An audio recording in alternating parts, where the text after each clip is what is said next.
A long time ago, in the middle of the African savanna, animals from all over came to a big rock called Pride Rock. They had come to see the new lion cub who had just been born. His name was Simba, and he was the son of King Mufasa and Queen Sarabi. One day, Simba would grow up to be the king too. An old wise monkey named Rafiki held Simba high in the air for all the animals to see. They were all happy and cheered. Simba was the future king. As Simba grew, he was playful, curious, and full of questions. His father, Mufasa, taught him about being a good king. He told Simba about the circle of life, how all animals are connected, and how a king must care for everything in the land, not just himself. But not everyone was happy about Simba's birth. Mufasa had a brother named Scar, who was jealous. Scar had always wanted to be king, and now Simba was in his way. Scar was mean and sneaky, and he came up with a plan to become king himself.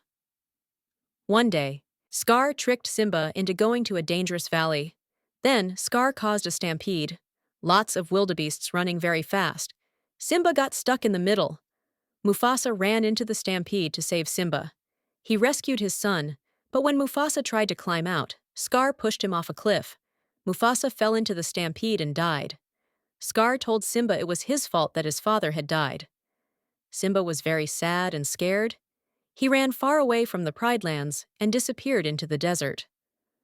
A new life begins. Simba walked and walked, tired and thirsty. He finally collapsed on the hot sand. Just then, a warthog named Pumbaa and a meerkat named Timon found him. They helped Simba feel better and gave him food, bugs, to eat. They became his new best friends. They taught Simba their happy way of life, Hakuna Matata. It means no worries. Simba lived in the jungle with Timon and Pumbaa for many years. He grew into a strong lion, but even though he laughed and played, he still missed his father and home deep inside, back at the Pride Lands. While Simba was gone, Scar became king. He let the hyenas, his bad friends, take over. They hunted too much, and the land became dry and empty. The animals were hungry and sad. Nala, Simba's best friend from childhood, left the Pride Lands to look for help. In the jungle, Nala was surprised to find Simba alive. She told him how bad things had become and begged him to come back and be king. But Simba didn't want to go. He still felt guilty about what happened to his father. That night, Simba met Rafiki, the wise monkey. Rafiki told Simba that his father still lived inside him. Then, Simba looked into a pool of water and saw Mufasa's reflection in the sky. He heard his father's voice. "Remember who you are. You are my son. You are the one true king." Simba realized it was time to stop running.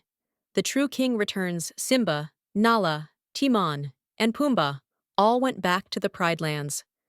Everything looked terrible. There was no food or water, and the land was dark.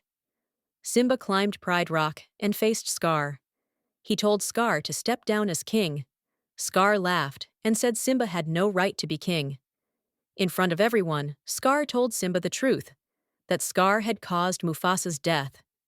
Simba got angry and bravely fought Scar. The lionesses, and even Timon and Pumbaa, helped in the big battle. In the end, Simba beat Scar and made him admit his lies. Scar tried to run away, but the hyenas were angry. They had heard Scar blaming them, so they stopped him. Scar was never seen again. A new beginning rain finally fell, and green plants started to grow again. Simba roared from the top of Pride Rock. The animals cheered. Their real king had come back. Soon, Simba and Nala had a baby cub of their own. Rafiki held the new cub up high for all the animals to see. The circle of life continued. Moral of the story: The Lion King teaches us that you must be brave and face your past, even if it's hard. You should take responsibility and do the right thing. A true leader helps others, not just himself. Your family and friends will help you find your way.